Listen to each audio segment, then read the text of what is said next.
Hello, my name's Cody and I'm with LaunchDarkly. We've got a lot of different ways that you can drive flag changes within the platform. We can manage them via the API, we can use the UI, or a number of different external integrations that we have. We can even use flag triggers to automate it. But I think that when we look at how we productionize changes inside of the enterprise and inside of customer environments, most of our customers want a way to build out a repeatable set of processes that not only enable or disable a flag, but do it at a specific time with some specific configuration changes along the way. So to help out with this, we've created a new feature in the platform called workflows. And in this video, I'm going to take you through building your first workflow and help you get started. Let's jump in. Here's our demo application we'll be using for this walkthrough. It's a simple logon page that when I log in changes the style of the page based on user targeting rules in LaunchDarkly. When I come in and type in Cody and hit login, you can see the animation changes to be a pulsing symbol. If I jump into LaunchDarkly and we take a look at that flag, we can see the user targeting rule that's applied here. When Cody is the logged in user, pulse displays. The page itself is pretty bare though, and we'd like to add a header in so that we can get a little bit more description on what's going on the page. I have this new header flag here that's currently set to off, and we want to use this flag to change how the page behaves. We're going to jump in and take a look at our Workflows tab where we can create a new workflow. If I select Create Workflow, I'm presented with two different workflow options that I can build from. I can build a progressive rollout or a custom workflow. Progressive rollout is a shortcut for scaffolding out a progressive delivery of an application. If I click on this and select Next, we can see a couple of configuration options that I can choose from. I can choose when to schedule this to start. So for example, if I want to start it tomorrow, I could select the 10th, hit Apply. I can then choose what variation I want this to roll out into. In this case, we would want to do the updated header because that's the new version we want to deploy. I can choose what increments to increase it at. So this will increase it 10% every day over the course of time until it reaches 100%. If I click on Review Workflow, we can see a very quickly scaffolded out workflow highlighting all of the key components of that build. We've got the schedule, targeting rule going on, and then the rollout details updating every day until it reaches that 100% mark. In our case, we're not going to do the progressive rollout.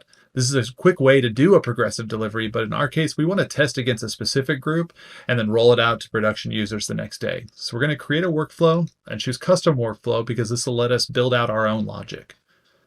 We'll click create workflow. And there's two options we can pick from. We could choose to have it be a approval-based one, where I can click the drop down, I can select myself as the approver and specify the changes that I want to make there.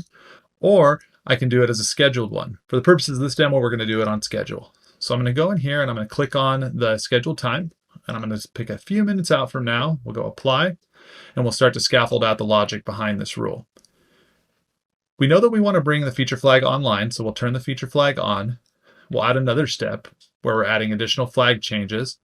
We're going to change the default variation for the flag to be blank. We want it to display nothing for the default users, but we also want to do another step where we add in targeting for a specific group of users. Now I could choose a specific user type. I could choose based on key or one of these other properties, but in this case, we're going to use segments. Segments are a way we group users inside of LaunchDarkly. I'm going to choose the dev user segment, and I'm going to have the dev users receive the updated header. Now for my second stage, I'm going to set another schedule. I'm going to do this for a few minutes further out. And for this stage 2, we're going to have it roll out the default variation to all users. So this is effectively taking a dev users on a test drive, and then for stage 2, a few minutes later, updating it for all users. We'll go ahead and select Start Workflow and let it run. When I go back to the targeting screen, we can see the flag is currently off. It's currently serving blank when it's off. And when the default rule is on, it's pushing down the updated header rule. There's no targeting rules applied, and we can see the stages are displayed on the top of the page.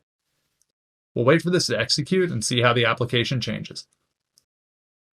We can see stage 1 is executed successfully. The targeting rule is now turned on, and users in the dev users segment are receiving the updated header. The default rule was changed to blank now so that everyone else who's not in the dev users group is still getting the original version of the page. Let's go take a look at our application. We can see we're getting our header now. We've got the LaunchDarkly logo, and the feature was deployed using the Workflows feature. If I refresh this page, it loses my login, and we can see that we're back to the basic version of our page. If I pick a different login, something like Tom or Liberty, I don't receive the flag changes. But when I go ahead and log in as Cody again, I do receive that updated change. Our testing was successful, so we're happy to have it go ahead and move forward through the staged process to roll out the next version of the change. In the next version, the default rule will switch to be the updated header rule. This rule will remain here, but since all users are going to be receiving the default version, it should go ahead and go successfully. Our workflow is completed running. We can see the targeting is still on.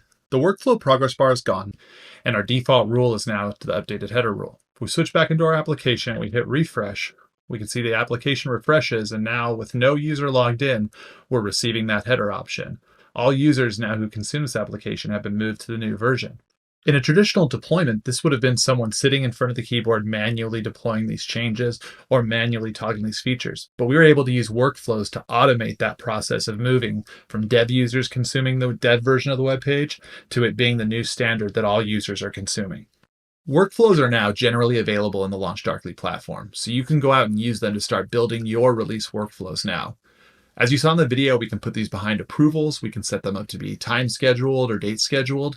And once we're building those workflows, we can automate the creation of a progressive delivery workflow or get really custom and manually change flag values, targeting rules, default variations. The opportunities are endless. We're really excited to hear about how you're using workflows. We've got a lot of great plans coming in the future for how this feature is going to get even better. Feel free to reach out to us and let us know how you're building. Thanks a lot.